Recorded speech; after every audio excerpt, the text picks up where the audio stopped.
Welcome to Call Your Hits, a Storm Riders airsoft podcast.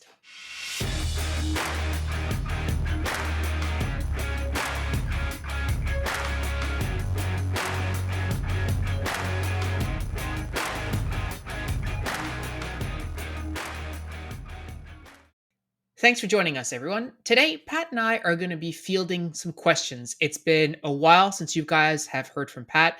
I hear from him basically every hour of every day, but at time of recording, it's been several weeks since Pat's been on an episode, so I thought we'd jump right omnipresent. back in. I'm omnipresent, except on this. Yeah. Also, I've got a bit of a chest cold, so apologies in advance. But we're going to keep it nice and light with some questions. Question and answer. We haven't done a Q&A in quite some time. I think this might even be the first one of the year. So yeah, it's been a couple of months. Yeah. So these are questions that I've pilfered from the Discord, from the YouTube channel comments, or that have been sent to me directly in the past, and I'm repurposing for funsies. So here we go. And before we dive in, I just want to mention you can get this amazing Plasto Blasto shirt. It's available on our merch store. At the time of recording, I have been on the camera with him for 5 minutes, and I hadn't read his shirt. Amazing. We also, you're welcome. And we also still have some Discord community patches that are in limited supply. So if you're interested in getting some of those signed or unsigned, they're available on the Discord. You can join. Link is in the description below, as well as a link to the store where you can pick up some of those patches. Once they go away, they are not coming back. Like, I'm not doing another run of them. So if you're interested in getting them in the next couple of weeks, next couple of months, is going to be the time for that. So there's a very finite supply. Yeah. And there may be some more stuff that's coming in finite supply. You never know, but just keep your eyes peeled. So for now, let's dive into the questions. And the first one that I have here is, would you ever consider building and running a sub 1 joule replica? Would you rather run that or a high-powered bolt replica? And I think the sub 1 joule is coming from something I think we may have discussed perhaps on the podcast before. At some fields, at some games, if your gun is running less than a joule and is of the submachine gun type, so like a 9mm, like an MP5 or something like that, it can run full auto. So typically, riflemen are not allowed to shoot full auto unless they have some sort of like LMG, MMG, HMG, etc. And so you can build these low velocity submachine gun type. I know Chaz has been having some trouble with his MP5K, but so that's sort of the idea behind this question. I think he's got it squared away now.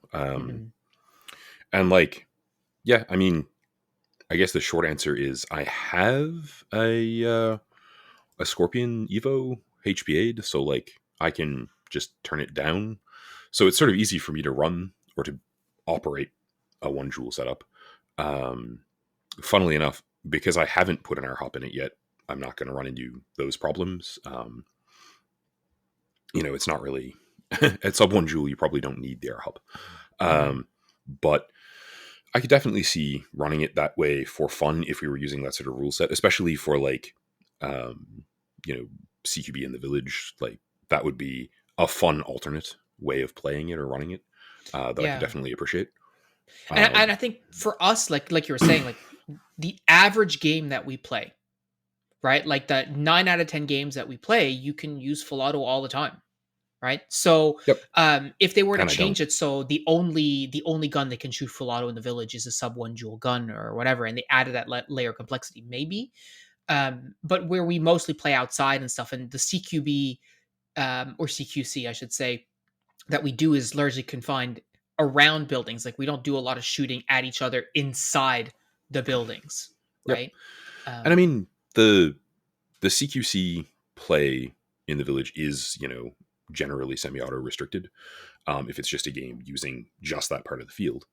So like I could see it. It'd probably be fun. I don't find the amount of rounds I'm putting downrange are the limiting factor there most of the time. Yeah.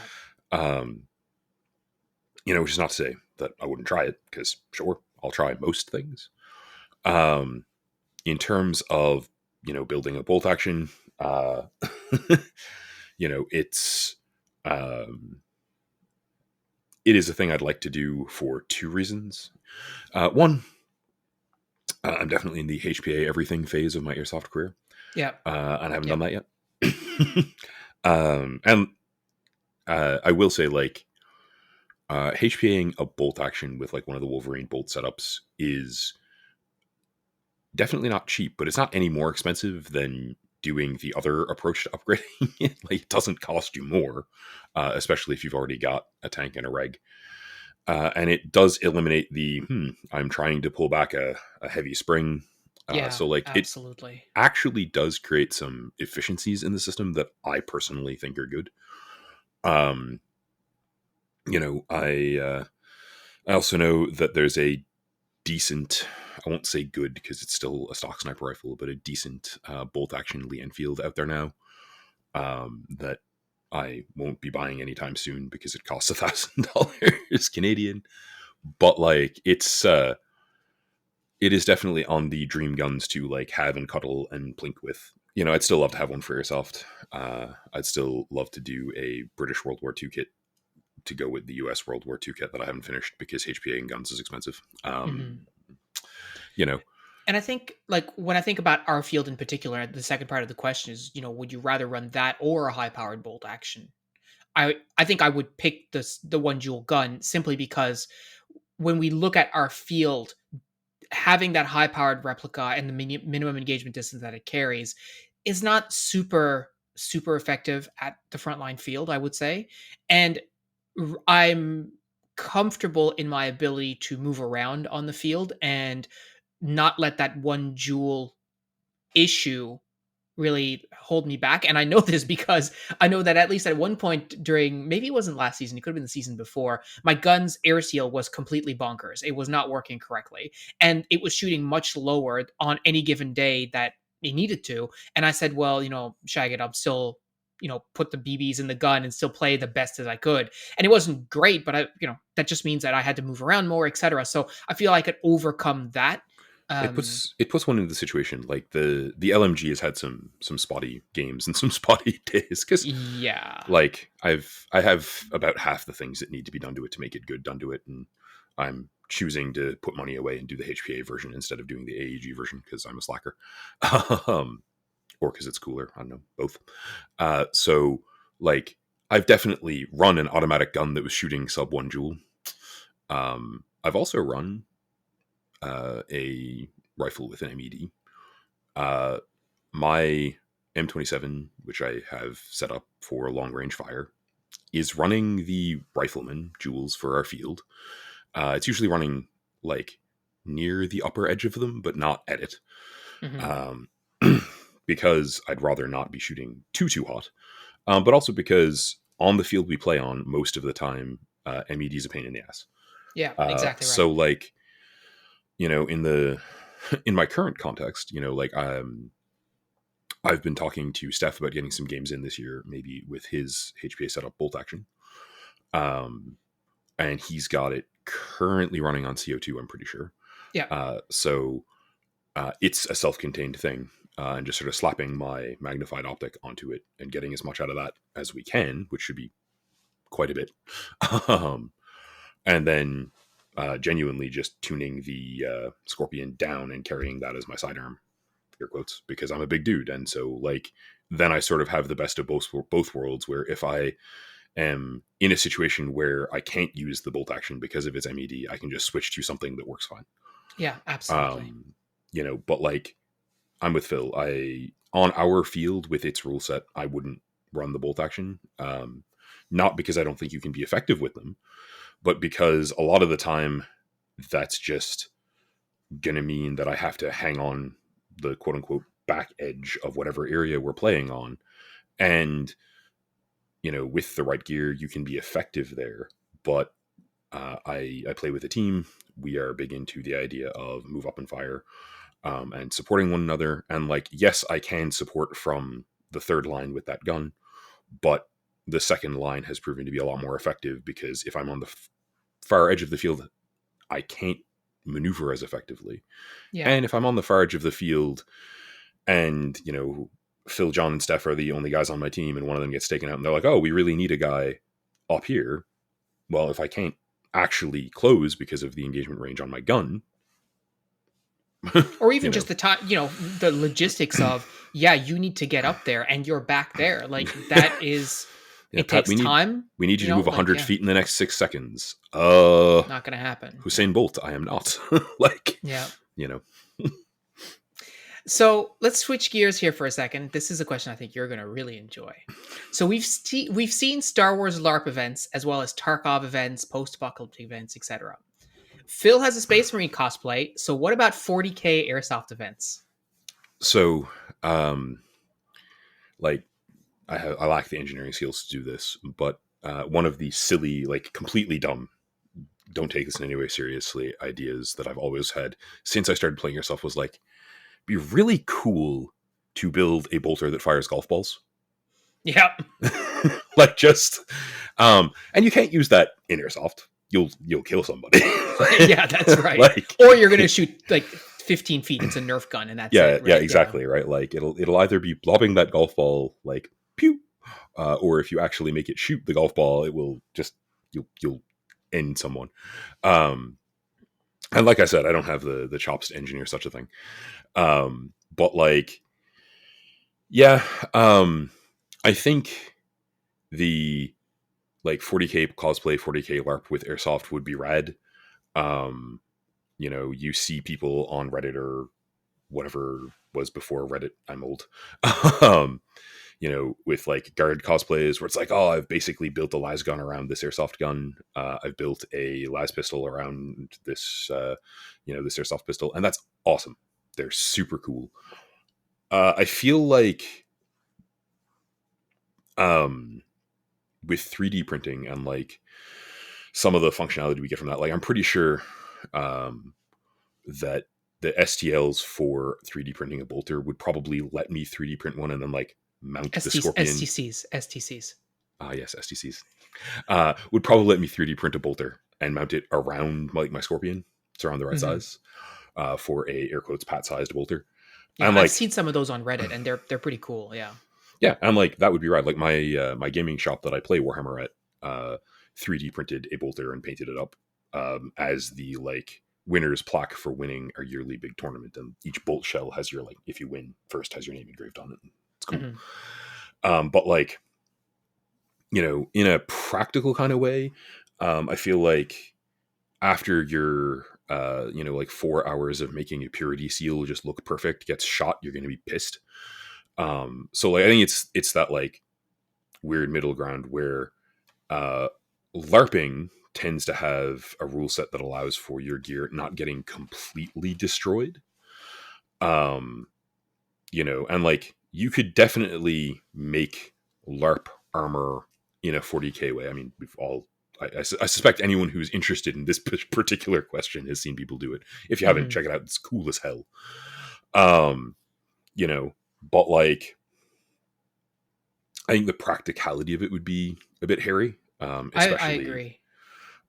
especially like here. I mean, like we've talked before about like would Phil run his Space Marine suit? Well, firstly, he couldn't move, and secondly, it would disintegrate.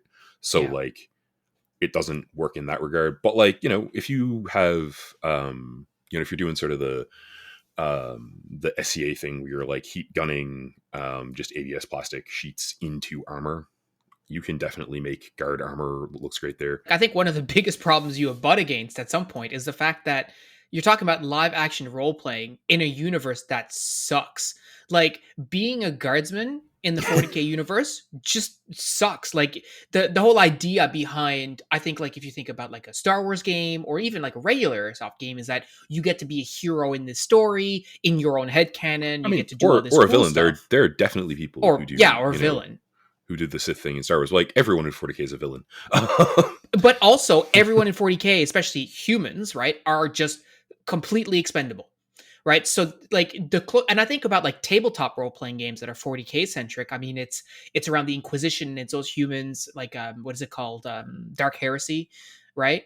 And then who you're fighting, like cultists and stuff, or like gene stealer cults and stuff. I don't think it's impossible. I just think that the universe itself doesn't lend itself to a very So cool game of airsoft because I think you if you're a guardsman, you're just cannon fodder, I right? mean, I think you end up in the same position Like one of the things with 40k narrative stuff, and like Phil's gotten into the horse heresy stuff because I'm a bad influence.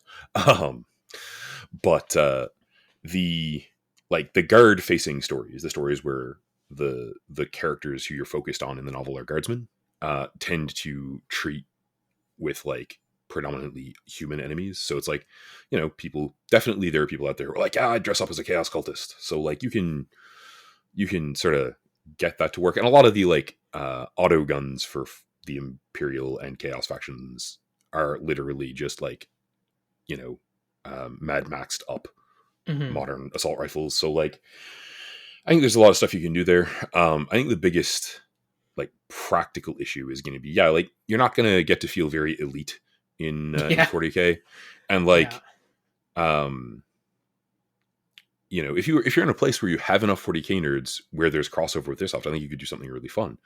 Um, Especially because I know there's like a pretty good selection of like cool looking foam LARP weapons that are legally distinct from their 40k counterparts. Yeah. But like, I think you're still going into the issue of like an airsoft gun will shoot a hole in a foam LARP sword, Yeah. and that sort of thing. Now, admittedly, like I think my answer to this is just like I buy a 2-liter jug of green food coloring, just pour it over myself, get a pair of goggles, and shout really loudly all day, like Yeah. You'd be while the chaos fire cultist. while firing. No, just orc. Oh, fair. while while firing some sort of large gun. Just More yeah, that DACA. works exactly right. Yeah. Um, Yeah. you So, know, I uh, mean, it's not inconceivable. I which is just, really another excuse to build a gun that shoots golf balls, but a different shape and for different reasons. yeah. I mean, it's a fun idea to toy with, but I think ultimately, I think the practicality of if you spend that much time building that type of cosplay, like I think about Matt, for example, and his Mandalorian costume. I mean, it's made of steel, right? So like that's a different conversation than foam mats that are going to get punched through and hot glue that's holding everything together. So it's putting a lot of effort into something that is quite likely going to get destroyed or partially destroyed, right? Which is not fun for anyone. So I'm also going to say, if I'm being honest, that like if you give me the choice between doing like LARP stuff with airsoft in a 40k context, where really I don't think most people are going to be able to afford to do super cool things, mhm. or the choice of asking Matt how to make Mandalorian armor for LARPing, I, there is a bad choice Pat's going to prefer. Let's put it that Yeah, way. totally, And totally. like, I have an unreasonable amount of 40k models literally in both in shot and in front of me. But like, it's not the perfect setting for everything or everyone. Now, like, again, if you want to do like a mystery themed thing with like where everyone wears goggles and people have airsoft guns for their las guns and stuff, like where you're leaning into the role play aspect, for sure. If you're trying to create like a 40k battle space, um, I think you're going to be in for a lot of work for not as much reward as just playing airsoft. Yeah, I would agree. All right, moving on. What is the most creeped out you have been playing airsoft? Creeped out. Mm, Um, so like, I served as the de facto medic for a couple of years, in terms of like actual injuries. So like I've dealt with like cuts and scrapes and stuff, which didn't really squick me out. I had a guy try to like pick a physical fight with me last year, which was really weird and uncomfortable. I wouldn't say creepy, but like, ugh. mhm. um, and then I had a bunch of people ask me why I hadn't just like thrown him through a wall because I'm an ogre. I Yeah, was just like, don't that's not, aggro the cave troll. yeah, right. But like, that's not how I do. But like, it is weird to have a dude who's like Mhm. 5'2" come up to me and be like, "Let's throw hands" at an airsoft game. Like, in general, actually, but at an airsoft game, Yeah, really, right? like creeped out.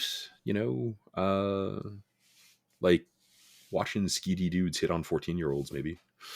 Yeah, that's. I But don't think that's like, the kind of creeped out they were thinking but about like in this specific that's again, context. yeah, like horror, like, or like swicked out. I mean, like some of the stuff at Redcliffe was pretty like, oh, I really don't want to bang my head off that. Like, I think, yeah, that's where my mind went. Well, when I was thinking getting creeped out, it's like probably the most creeped out was trying to go inside that rectangle building that was like really dark with no flashlights or anything like that. understanding that there could be people in there, Yeah, um, who could be just safe. players, but also could just be like squatters or whatever, right? Just oh Which yeah, just at the beginning of it was kind of, that was to me was probably like the moments that we were most creeped out. that's legit. Yeah. You know, I remember people like talking about trying to climb down into like the water tank up there, and that was like that's a really damn bad idea. Like that is just a Yeah. terrifyingly stupid Yeah. thing to be at. 100%. Yeah. Yeah. Um, you know, I definitely like the rectangle building that was dark. Like there wasn't a lot of like moments, but there was a ton of just like walking in the door, being like, "This is how I get shot in the face." Yeah. um, you know, and it was one of those funny things where like almost no one actually just hung out in the really dark rooms in there because you'd both get shot in the face. Yeah. Like I get like I'm pretty skittish, like, you know, like I get startled pretty easily. So for me, that like that sort of action was always a bit creepy. But I again, like I find, as I've said before, like when I'm out of my own head, I just go. And if I could get to that point, that I didn't mind. I remember one time we I came in to attack inside that big rectangle room from the stairway, you know, closest to the corner or whatever. And I ran in and I put fire down to that dark corner, and I shot and shot and shot, and I managed to get basically up against the back wall. And then one of my teammates came in through the hole in the door and shot me because they thought that I was Yeah, like because an enemy player, and I got so frustrated. I'm like, this is stupid. This is the yeah, stupidest thing you I've know, ever done. I mean, other than that, like airsoft fields tend to have unsafe stuff on them. You know, like Hmm. we were literally playing on a cliff with a ruined army base, like you know, so lots of like rusty stuff that's like, oh, I really don't want to get cut on that. At one point, I took a knee on like just random spot on the ground, and next to my knee, like glanced off my knee pad, was like a cluster of just rusty nails, and I was like, Nice. that's why Pat wears hard shell knee pads. Yeah, 100%. You know, Yeah. but like you know, actually squicky stuff, not really. Like, I have a decent stomach for most stuff. Like, yeah, yeah, Okay. like I said, that pretty much covers the weirdness for me. All right. Try this one on for size. Pick a camo pattern for each season. And we're not going to be cheeky here and say New Flan only has 3 seasons, but like, you know, we're saying spring, summer, fall, and winter. See, he knows me, and I was just going to say multicam black for all of them. Seriously, here, Let's go each season one at a time. You go and I'll go. How about that? sure. So for summer, I still like U.S. Woodland. It works really well here in the summer. It's made for those kinds of environments. Hmm. Um, it's cheap, it's comfy. I own it. You know. Yep. Um, I also think multicam Tropic would work pretty well here. It's got a lot of the right shades of green for like the middle of summer here, and I have found multicam patterns to do a good job of helping me hide in the woods. Yeah. For me, I think for a summer pattern, definitely would have to go with like um M90, a Yep, Swedish legit. M90. I think has again a lot of the greens that we tend to see here. Some dark greens, some lighter greens, etc. I think it works extremely well at that time of the year. I think it works extremely well a lot of the year. Don't get me wrong, but Yeah, if I have to totally. pick one different one for each season, I would certainly start with summer, and I would start with M90 for sure. Yeah, and like I'd buy M90. Like you know, it definitely works well. I've seen you wear it and had it work well. You know, and a lot of the time I just wear like olive drab bottoms and another pattern that rotates based on season and weather. You know, Hmm. my airsoft rain jacket poncho is multicam, so like Yeah. raining. So what about Um, fall? fall here, um, you know, so like I guess full disclosure, the we live in a really windy place. The leaves stay on the trees for like 3 days. Yeah. So like I don't need to be concerned about blending into that. Yeah. um, so yeah, multicam worked really well. Like just the your basic arid multicam because everything is yellow and dead. Um, you know, in my experience, at this point, I think I'd mix and match and go an olive drab or like a multicam green on the top and a arid on the bottom because the grass and stuff is dead, but the trees stay green because most of the field we play on have evergreens on them. You know, honestly, Cadpat's not bad either. Like, you Yeah. know, it looks it looks stupid, but it works, and it was designed for the area. So, like, you know, I think there's validity to that. I think one of the patterns that I like at our field in particular is Vegetato, which is the one that you got me the Italian camo for my birthday last year, I believe. Yep, Um, works better than you'd expect. Like, it works better than, but that's because of the way of like the high grass that exists at the field and stuff like that. And so for play here at that field, that's would probably be what I would pick for the top, and then bottoms could be really anything like OD or whatever. But the Vegetato I would go like I tried my multicam, but I think mine is still really bright. Like it's mm, off brand whatever, and yep, it's faded, so it's not awesome. yeah, it's It's definitely one actually of not the off brand; it's true spec, but it's faded and it's not like awesome. So I definitely personally would go Vegetato for the fall. yeah, and it's definitely one of the like something that blends in that's not faded as hell is a really good idea. You Yeah. know, So not um, cat bad. well, yeah, you know, Cadpat does have that. Oh, I washed it once. hmm Problem. um, Okay, civilian so issues. after fall, we got winter. Now we don't do a lot of winter airsofting as we've talked about before. Um, I was going to but say this is sort of a trick question for us because the answer is sort of like pajamas. yeah, You know, or I like mean, I do have a this. set of I do have a set of winter whites, right? And so if I were playing, especially like this winter where we had a lot of snow, if I were to go and play in the winter, I would certainly wear my winter whites, especially because they're over white, so they would go over my kit and all this kind of stuff. That's what I would do, but it's not really a camo pattern, so to speak. But When we've played in the winter here, I have used winter white bottoms. Um, my friends who are in the forces who've done winter training stuff, thanks Guru, have recommended that I use like a green top, especially again like at frontline. The upper half of me is going to be blending with trees most of the time, and that works pretty well. You know, so for that one, yeah, like I really am at Catpat, and that's largely because it's cheap. mhm. But like I've also these days I've got a poncho, not a poncho. Um, Come on, brain, hoodie, made of U.S. woodland, so like that would work fine as well. And like I can put that on over a parka. It's very loose, Mhm. so toss that on over the parka or over like a couple of heavy sweaters. Strap my gear on top of it, and roll around in the snow for a day. Sure, why not? But um, yeah, predominantly we don't play here because I don't like playing in the ice. But yeah, in the snow it's fine. Yeah. And for the spring, I Anorak? think for me, yeah, anorak is the word you're looking for. Yeah. Um, for me in the spring, it's gonna be a mini one woodland. I think that's the one that I like the most, just because you still have a lot of the like the dark browns and the blacks from the darkness of winter, the lack of leaves, but they are coming out a little bit, so you're getting a bit of the greens. Especially by the time we start playing, which is not right now at time of recording, but Yeah, in the next like month and a half that we have ahead of us, I just looked out the that's when window we're at gonna the start snow. to see a little bit of more like lighter greens. So it's going to be a pretty good fit. So for spring, it's ME1. Now that being said, I mean it's not like I don't wear ME1 throughout the year or M90 or whatever, but like I think the best one, most effective, would probably be something like that for me. Yeah, well, I mean, like the one of the things that's worth like mentioning here is that there are really only two areas of the field at frontline where camo is super advantageous. hmm Um, in that most of the rest of it is air quotes urban, but not in a way where urban camo is going to be particularly effective because everything's covered in paintball paint. You know, Yeah, that's true too. and like old aged, weather aged plywood and stuff. Like it's not um, practical, I think. So like I tend to think when I'm picking stuff for there that I'm going to pick camo based on like those middle areas where it is useful. And again, really for spring, like the foliage here in the spring and the foliage here in the autumn are really similar, right?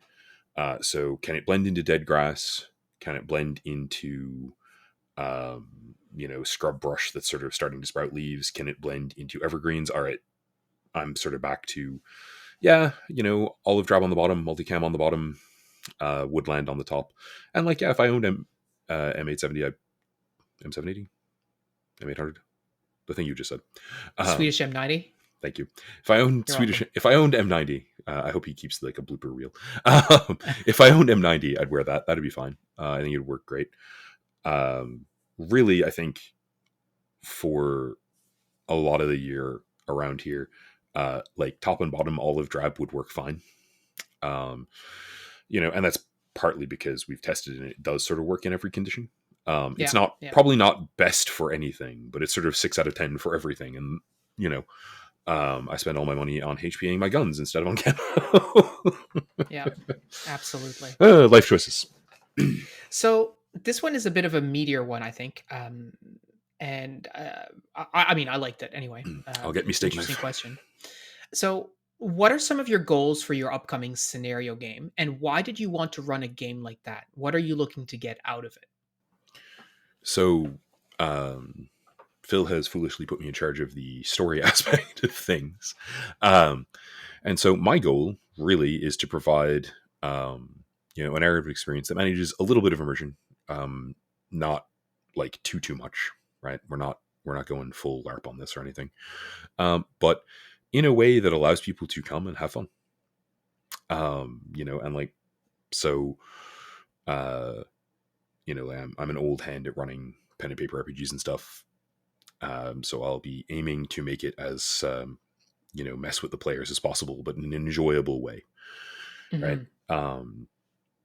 And at this point, I have a pretty good amount of experience with airsoft in terms of being able to go, well, is this fun? Like, is this going to be like, oh, I'm annoyed with Pat for doing this to me, but haha, or ugh, And Yeah, the goal is to make sure that it is as much as possible the first one. Um, I guess I'll pass it yeah. back to you. We can do the Yeah, and I think for my end, so Pat is in charge of the narrative for this, and I'm going to be really responsible, or I'm responsible for the logistics and the actual functioning of the points scoring system. Ultimately, the way that the game is run and won. On my end, the overall goal is to really provide two teams um, a a framework, I guess you could call it, wherein they can sort of operate and they can make choices that actually matter to the outcome of the day. Because it's one thing to just put two teams and just get basically say, hey, just bang against each other all day and then one of you will win. Like we want the commanders and even the team, the leaders in the team overall, thinking critically about like, what am I trying to achieve? How am I going to achieve this? What is my overall strategy? Understanding like there and in the rules brief I'm going to be doing, I'm going to be explaining that there are ways to win, but there are certain other conditions that can cause your team to auto win regardless of what happens in the day. So for example, um, teams will earn points by controlling parts of the field. And if one team earns more than 80% of those points for the day, that means they've controlled the field for over 4/5, right? 80% of the entire day. And if that happens, they've won because they have dominated the battle space, right? So this forces the other team to make decisions to prevent that from happening, but also try to win in their own way. Right. So there's a bunch of different mechanisms that are in play. And so my ultimate goal is for the teams to recognize and onboard that and really start making decisions that help support them throughout the day. Yep. My feeling is also that, like, on both ends, it's all about sort of creating player agency, right? It's all about creating a sense Hmm. that the individual player and that both of the teams are doing stuff that matters. Which is not to say that some of the role playing stuff won't be goofy as hell, but there should be benefit.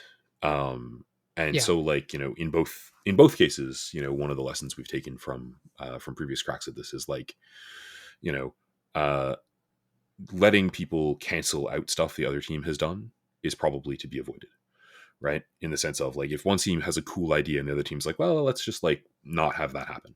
It's like, nah, we're gonna err on the side of what's cool, like what's fun Yeah. and interesting. Um, which I think is a much better approach than just letting it ride. um, in terms of why do this, because it's fun. Because we're crazy people. um, you We're know, certainly not making any money from it, to be yeah, completely yeah, yeah. clear. Like we're not doing It's this for any sort of financial gain the whatsoever. Stormriders are not even slightly a for-profit enterprise. to our perhaps chagrin. Like, Yeah, maybe someday. not our goal, but like, lol. Yeah. um, so if that's the case, yeah, I mean, to get people together and let them have fun in an unusual way, in a different way than just getting together and playing every weekend, with something that I enjoy. Partly, like, Phil wanted to do it, and I tend to support him in stuff he wants to do. But like, also, yeah, independently, I think this is a cool idea. I think it'll be a laugh. And one of the things that really sold it to me was, Phil pointing out that no one here, like the majority of the player base here, hasn't played one of these before. Yeah, Um, totally. And and that's the big why for me. Like when I think about this, is like, so yeah, again, we're not making any money. Like, why would we want to do this? Why are we spending our own money and doing all this? And well, part of the reason is because the players who are playing airsoft right now, the vast majority of them have never experienced anything like this. We have, or well, we've been on the organizing end. We haven't experienced it, I not mean, yet. I In mean, this, in other this, people, not quite in the same capacity, but other yeah, people did organize operation games. And like, one of the things that I think is a real positive that came out of this the last time around was that other groups here were like, oh, this was cool, I'm going to do something like it. So not only do we get to give people a new experience and play the yeah. game in a different way and have fun, but also, like, hopefully we get to play in some later, right? Yeah, and the other thing is that when I think about a lot of the players who are at frontline right now, the only airsoft that they have ever experienced is the weekend open and then the indoor open. Yep. That's so it, so we're giving them right? something very weird by comparison, which is Yeah, awesome. very unusual. And so it's exposing them to, hey, like this is possible with airsoft. This is another version of airsoft that you're not familiar with, you've never experienced before, right? And how cool is that going to be? So Totally. that's a really positive experience. And the why is like, if someone experiences that and goes, well, it's not for me, fair enough.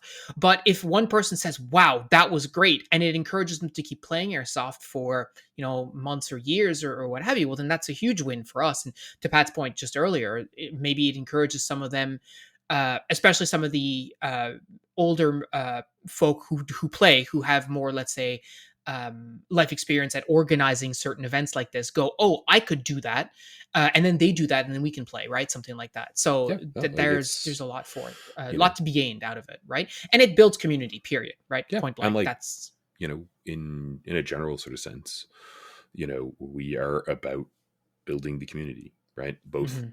at this point, not just locally. It's kind of why we're doing Yeah, this, right? yeah, exactly. But like, I am in um, a couple of local Discord channels that, people are like, hey, how do I fix this? And I've reached a point where I don't have time to do it for people. I don't have as much time to give lessons on how to tech airsoft guns as I would like. But I definitely have time to be like, oh, here's a tutorial, here's the problem you're having, like, you know good luck. Yeah, Ping me if you need anything else. So yeah, it's all about maintaining and building community. Like, one of the fundamental realities of niche hobbies, and obviously that's a thing we're both kind of versed in, is you can't play airsoft if you don't have other people to shoot at. yeah, So, totally. anything that hypes up the game, anything that makes people go, that was wicked, let's do that again, Yeah, um and like, to be honest, like, we're putting work into it and time into it, but it's also kind of reusable. um so like, a lot of the stuff that we're gonna develop for this game can be either like chopped up and made into game modes to play, or repurposed to run another one of these later in the year. Like, we can do a lot of stuff with this, that makes it sort of multi-level, that makes it functional more than once. hmm Like, one of our guys has said that he hopes to have time. We'll we'll figure it out, hopefully, um, to like help me or teach me how to, or do the work. I don't know, build a bomb prop, right? Like, I have loved the idea forever of having like a resettable suitcase bomb that like plays a loud honking noise or whatever when the quote unquote bomb goes off, and has some switches and wires and stuff that we can fiddle with. yeah, Um, I'm like, I have the vision, but I don't have the knowledge. right. Right. But this is the kind of thing that motivates the other players on our team to like go, oh, yeah, I have the not like, Pat has a crazy idea, but I like have the skill set, so let's get that done. Yeah, And if we get that done, and I really do like I'm going to put effort into prodding that project along because we've got the time and the interest, then that's something that we have for future games, right? Like that's something that frankly I can shove in my backpack and bring to it a Saturday game and be like, hey, cool, Yeah, I've got this, totally, exactly. right? Like, hey guys, I've got this cool resettable bomb prop. Um, let's use it instead of just like a box. Yeah, exactly. Let's play a game around it for sure. There's a interesting sort of question that's separate, but also sort of flows from this. Um, how do you draw the line between what is okay to do and not okay during a milsim or a scenario? So, and I think about this in the context of the Brawn prop. Like, I mean, okay, that's a pretty like inoffensive sort of gameplay aspect, but there could be parts of like, especially if you think about role playing elements or stuff like that, that could be like not cool, not appropriate, or just not fun. So how do you draw how do you draw the line to say no, we can't go any further than this because then it veers off into territory we're not interested in? And so, I mean, a big part of it, I think, is, um, you know, bluntly grown up rules, right? Like, Hmm. so if you look at a thing and go, man, this will actively be hurtful to a group that could see it, be involved in it, whatever, maybe don't do it, is sort of a good baseline. So, like, at first glance, like, yeah, we're anything that's, racist or specific to a social cultural group or religious group is probably a thing you should take out. Yeah, Um, yeah. you know, which like I'd like to say is obvious, but probably isn't actually to everyone. Um, Hmm. and like no criticism involved. Like I think everyone who gets into this stuff starts with the best intentions. Um, there's just like there are things you probably shouldn't play around with, right? So like um St. John's has a substantial like refugee community, a growing refugee community from some places in the world that are currently, having a lot of strife. So like, let's not, name one of the teams Russia and the other team NATO currently, right? Like, Yeah, and I'm not saying that you couldn't do that. I'm not saying that lots of folks haven't run something like that in the past. I'm just saying that right now, here, it's probably a bit unsound politically. yeah, Beyond that, yeah, like don't make rules that you think are gonna get people hurt. And I mean like yeah, either physically or otherwise. On the player facing side, don't do stuff that's gonna get yourself hurt. Right? Apply common sense. But also, um, if the thing you are doing feels like hee hee, I found a loophole in the rules, don't. Right? yeah, Like, absolutely. you're if you're running a larger airsoft event like this, like one of the really big things that needs to um, that I think needs to come to approaching it is just the players need to come to it with a spirit of fun and of not trying to quote unquote game whatever you've done. Because, like, if you look at uh, any number of game systems, doesn't matter what game system, once you apply 50 times the brain power just in terms of number of humans, you'll find holes, right? Yeah, Um, there are virtually no perfect games. And so if you're trying to poke holes in a thing that Phil and I have put 30-ish hours between us into each half of, you're going to find them. And I suspect that that's going to be yeah, true of any airsoft game that you go to that's an event, right? Someone had a vision. There are a few people who had ideas, but like even if you're going to a really big, like couple hundred person op, the game staff is extremely small, and this is the playtest, right? Like no one has tested the whole thing, right? We've done this a couple of times, so we have a couple of ideas of like, oh, that sucked. We're not going to do that. Useful. Um, but like as a player, if you're going, man, um, I have gear that allows me to do stuff that these guys didn't think about or intend. Don't, right? Like yeah, just for argument's sake, I'm trying to use an example that isn't from a previous game because I don't want to, be that guy. So like, if you have the money to buy a $40 camera drone that you can fly with your phone, check with your people running the event before you bring that and use it, right? Likewise, if you see someone, using a drone and it's not like the event staff's drone, it's just like, oh, spying for the enemy team drone, don't shoot it, right? Don't break Yeah. someone's $2,000 toy, right? Like, because your airsoft gun will shoot through those things. They will like destroy them. Don't. Don't be that guy, Yeah. right? Or like the AO is huge, so I brought my dirt bike because the rules don't say anything that you can't have dirt bikes. It's like, Yeah, yeah, like, but that's not the intent, right? yeah. And so, like, I mean, if the AO is huge and the rules don't say anything about that, and you want to be like, hey, event organizer, it'd be cool if, comma, can I? Sure. Hmm. But if they say no, don't be a jerk, right? Like, Yeah. and likewise, if they say, yes, awesome, still don't be a jerk. Still don't abuse it. And I So think there's people who are going to do that regardless because they don't, unfortunately, they don't see past, oh well, this is my own self-interest, right? Which is not to say that it's okay, but I understand they're not going to be able to critically evaluate because that's not how they're thinking, so whatever. But from the game organizer's perspective, I think when you're creating that environment, number one, and I think, I was looking at the op order for, or the game rules for Battle for Los Angeles. It's organized by Jet, and like it specifically says in the rules, like, don't game the rules.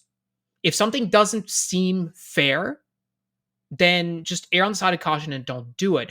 But on the flip side, you need to think about it as an organizer. Like, if I create this rule, is it going to be okay with my players? So the example that comes to mind is like, you have a hostage rule. So you can take players hostage, and you put it in the rules that you can handcuff that player. To me, not okay, right? You shouldn't be creating rules as a game organizer where you are encouraging other players to physically interact with other players in some way, and that's, generally not in a friendly way, right? yeah. And so, like, the, like, handcuffing other players thing. So, like, that falls under a bunch of no's for me, right? There's the safety issue of just like, yeah, if you cuff my hands behind my back, and then I trip over a rock and break my face, you're responsible. Hmm. And if the game owners told you could do it, then I guess they're responsible and it goes under their insurance or like some combination of the two. But it's bad, right? If you cuff me and you take my gun and then you break my gun, that's bad. If you cuff me and I decide, oh, I'm gonna resist, and it's one of these things like, I'm a teacher. It happens a lot in school environments where kids are like, oh, we're just messing around. It's like, well, sure, but like, it's not a wide step from like punching just in front of your friend's nose to breaking his nose to me having to drag the two of you off one another. So let's not play that Yeah. game. Um, so I think if you're organizing airsoft events, like, yeah, we've done a ton of like hostage, like rescue the down pilot or whatever kind of scenarios, rescue the kidnapped guy. And we did very early in our career, like, zip cuff me, you know, Yeah. and that was a bad idea, and we figured it out, and it didn't cause like big problems because we're lucky, really, if we're being honest, Hmm. um, and because we had people who like were good to go along with it. Like, I'm a good sport about stuff like that, whatever. Um, but if you look at, a situation where like random players are going to be getting zip cuffed or handcuffed, that is a terrible idea, because you don't know where people are coming into this sport from. You don't know what's going on in their lives. You don't know a whole bunch of factors that could make that a bad idea, Yeah. right? Yeah. Um, so yeah, avoiding stuff like that is a good idea, and it's really one of those things where, um, I think in a lot of ways, a lighter touch and less is more are good design approaches for rules for airsoft scenarios and stuff, like, because no matter how much, like I said, between us, we're probably going to put in like 30 or 40 hours building this. We can't account for everything. Not going to happen. Yeah. But also, like, it's one of those things where, and again, this is coming from our experience really running even smaller stuff. If the rules are complicated, they don't stay in people's brains, and the less you have to reiterate the rules during the day, the better. Yeah, totally agree. And at the end of the day, like, you may think, oh well, I want to be handcuffed when I'm a hostage because of my immersion, right? Or if I'm down, I want the medic to be able to fireman's carry me because that would be amazing and stuff. And it's like, understandable. However, we as an organizing like staff need to think about everybody. Number one, not everyone can fireman's carry everybody else, right? I I can't fireman carry Pat. was gonna say I can't fireman carry Chris, none of y'all right? firemen's carrying me. Like, Right? And so you might think that's cool. And yeah, it would be amazing. I can only imagine how cool it would be to get hit and then be down and waiting for a medic. And like Chris runs up to me and slaps me on his back and like carries me to safety. Like that would be amazing. But like, what happens if Chris drops me and breaks my back? What if Chris trips and falls and breaks his like you have to really think about that stuff. And yes, there's an inherent risk that's involved with airsoft, but when you're creating game mechanics that increase the likelihood that people can get hurt, then really that's probably not worth it for the immersion or whatever. And in fact, there's other ways that are probably less dangerous that you can create different but still immersive gameplay and even emergent gameplay as well by giving people the opportunity to create their own moments, right? yep. I'm like, it's one of those things where, like if I'm hit and I'm down, and Phil and Chris want to like grab my shoulders and like grab the drag handle on my gear and pull me back around a corner, and I'm like, yeah, do it, sure, right? And that can be an interaction between us that occurs. But like writing rules that encourage people to pick other people on the field up Totally. and carry them Totally. around is a dumbass idea, because someone is going to try to pick my gigantic ass up and crush their spine, like, Or and hurt then, you. or Or yeah, hurt you. or Period. both, Right? and then where does that leave us, right? So Yeah. it's I hate to be the guy who is like, yeah, have an eye out for liability, but like, really, yeah, like think about stuff in the context of, is this going to get people hurt and cause us to have problems? And the it's not even always just about liability, but like I'm not as young as I used to be. I'm getting older. But the reality is like it takes me longer to recover from injuries now than it did when I was, in my 20s. And I'm not the oldest player at our field. Right. So, and if you go to a huge Milsim event, you think about BFLA, like there's 800 players there. Are they all spry 20 something year olds? No, they're not. There's a huge variety. In fact, you had guys like Sam and Chaz who are, they're not decrepit by any stretch of the imagination, but they're older. And so again, if players like that get injured, then that takes them longer to recover. And like that's not the purpose. It's supposed to be fun. Yes, I recognize that injury can happen, but the more you can do to mitigate that up front, and especially like you just said, Pat, I think is very succinct. Like you shouldn't be creating rules that encourage a type of behavior that is more likely to cause people injury, right? Bottom line. And like, some of them are learned from other people, right? Hmm. Learn from us, also learn from, like, you'll get videos of guys who are like, oh yeah, I do parkour at airsoft. I go into places that are like clearly visibly unsafe that the game designers probably didn't think anyone would be dumb enough to climb up. Right. So like, in terms of like playing within the spirit of the game, playing within the idea of being a good sport for airsoft, a big part of it's calling your hits, for sure. A big part of it is not doing stuff that endangers yourself or the other players, right? Hmm. For a larger scenario game, another part is not doing stuff that ruins the play experience. Probably try to stack all three of those together. Yeah, totally. All right, we got two more questions. One of them which should be halfway short, and then the other one which might take us towards the finish line. So, one is, what is your opinion on people putting lewd anime patches on their gear? I'll start with this one. Honestly, I don't particularly care as long as you know your audience, right? So if you're playing at, with a group of people who are your same age group or whatever, and you have like all kinds of like lewd stuff, like you do whatever you want, man. But as soon as you enter a field where there's going to be a variety of audience, like for example, you think about us at Frontline, you have, kids playing, etc. You really, in my opinion, want to be careful about what you're putting out there. You just want to think about that a little bit, but fundamentally, I mean, you do whatever you want, but I think it's bad taste. That's just me. Yeah, so like, a big part of it for me is just going to be like, not my circus, not my monkeys. I'm not here Hmm. to organize other people to randomly play airsoft. Like, nor am I really going to police people's kit for an event that we're running. Totally. Yeah. That being said, I will say, like, we play at a field that routinely has younger players, like 12, 13-year-olds playing airsoft, that routinely has younger kids coming and playing like Gel Blaster games and stuff on the same field at the same time we're playing, and they always want to come say hi to the guys in the camo with the big cool guns. So like, for my money, keep your big anime titty stuff off your public facing things when you're going to be around kids, right? I'm not even sure if I'm allowed to say that, but like, That's legit. Yeah. and like, in the same way that like, I don't want to see your, offensive anti the other guy stuff on your airsoft gear, Yeah, right? totally Like, correct. am I gonna Yeah. am I gonna toss you out a window for it? No. Am I gonna take you to task for it? No.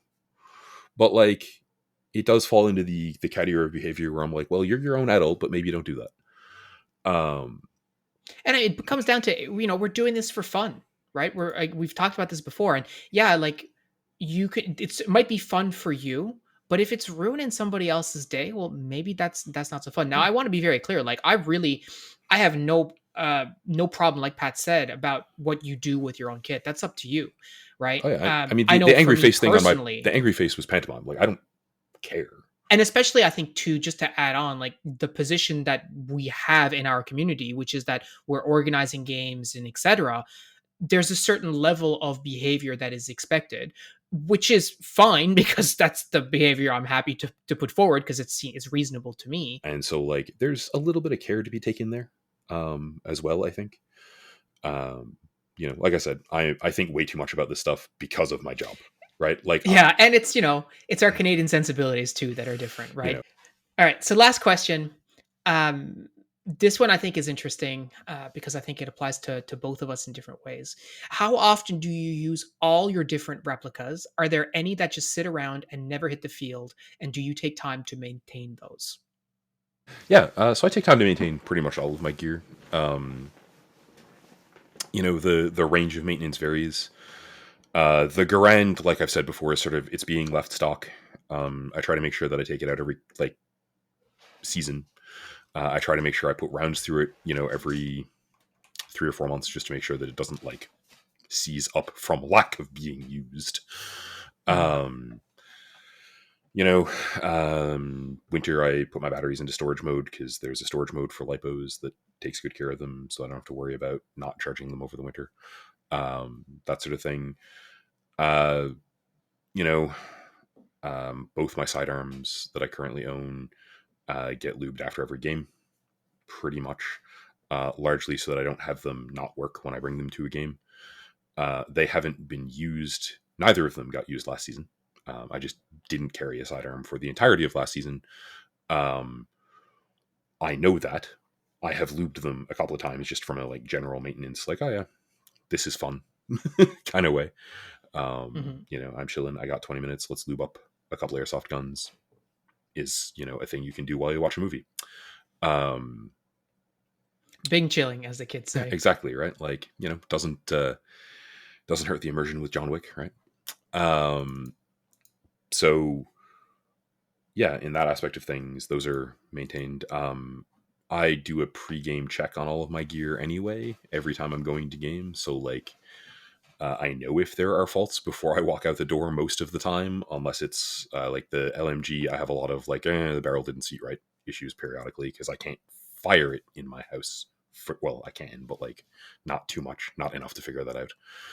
Mhm. Um, or like on my property.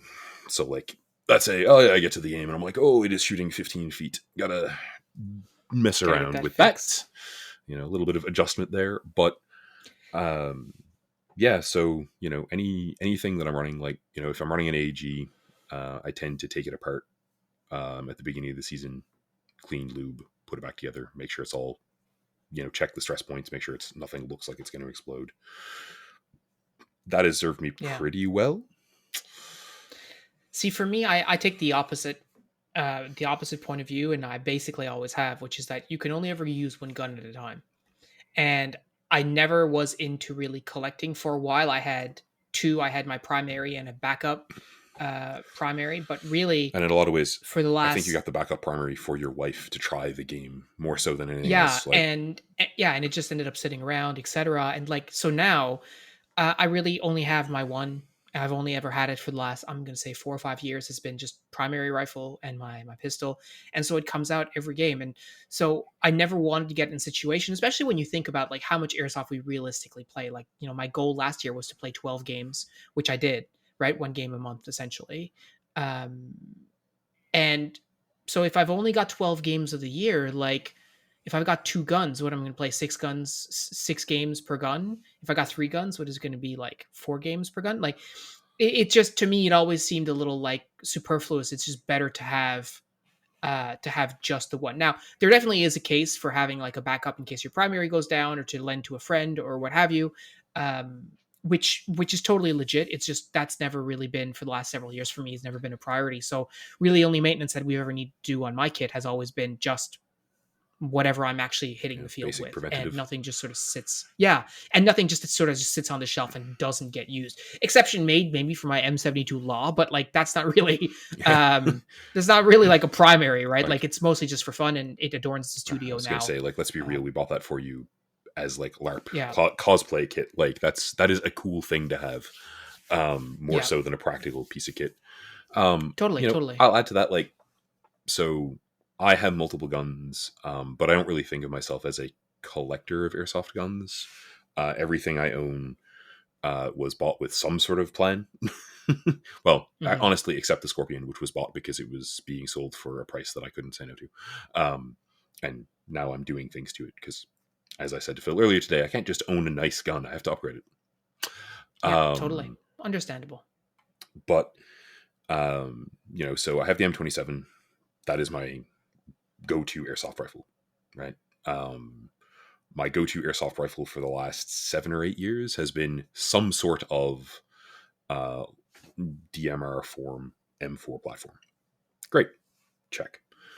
Um, I was literally gifted the 249. I've wanted one for a really long time. It was super sweet of my friend to be like, I don't play it here. Um, and that does mean that I bring it out almost every time I go play because uh, it gives me something else that I can do. It's cool, Hmm. it's fun, and I want to make good use of that. The fact that, like, my friend was like, "Yeah, it's a closet filler for me. If you're going to use it, use it." So there's a bit of that. I think the Scorpion is going to go into my like every game carry as well. It's super fun to shoot. It's really a very different experience. I'm building it into something that even with the short barrel should be able to do like most the majority of the range I need on most of the fields we play on. So it should be pretty cute for that. The Garand doesn't come out every game. It comes out when I want to play with the Garand or when someone else wants to play with the Garand. But like, it's niche. It's very, very cool, but it's niche. It's heavy. It's not as effective as everything else that I own. Hmm. I mean, it's probably actually more effective than the LMG um, in like one-on-one dueling. If I'm trying to get one guy and he's trying to get me, it's probably better. But the LMG has a lot more utility. um, Yeah. so like I maintain all of them, but I also, at least in theory, own all of them with a reason. You know, there's not much reason to own two sidearms for me. And in fairness, I sold the Glock to another of our friends who's getting back into the sport. Now that being said, have I looked at like 15 Glocks in the last 3 weeks and thought I should buy another Glock? Yeah, they're cool. Sidearms are the only thing in airsoft that I feel sort of like, maybe I could collect these. They're not too brutal. Um, you know, I still would like to get, well, in theory, I thought for a really long time that I wanted to get a shorter M4 so that I could swap um, it with the upper on the M27 and just like, well, ideally a shorter 416 so I can just flat swap the two uppers and go. At this point, I don't really need to do that because I have the Scorpion, although I keep looking at doing that because I like the 416A5. Um, but like, it's so far down the priority list because I want to put expensive parts into the LMG. Yeah, really. Yeah. So like, I'm not a crazy collector. Most of my maintenance is I want to You're make just crazy. that's certainly true. Most of my maintenance stuff is just like I want to make sure this is working for tomorrow, or I want to make sure this works the next time I pull it off the shelf and use it. Yeah. Yeah, and I think that's pretty true. Like I've seen you field most of the guns that you have at some point, pistols aside, last season. So I mean, Yep, it's different strokes for different folks for sure. But that's all the questions that we had for this one. I think this is a format that I enjoy, so we'll probably try and do it a little bit more often. definitely. But thanks for always submitting questions. If you have more questions that you'd like us to answer during the Uh, podcast, make sure to let us the more know. questions you You give can us, let the us more of know these we'll do. Like it's exactly right. So leave them in the comments or leave them in the Discord. Send us a DM, whatever you like. Happy to talk about basically anything, as you have no doubt noticed in these Q&As. So, gang, thank you so much for listening. That's all we got for you, and we will talk to you next week. thanks, guys. Have a great week.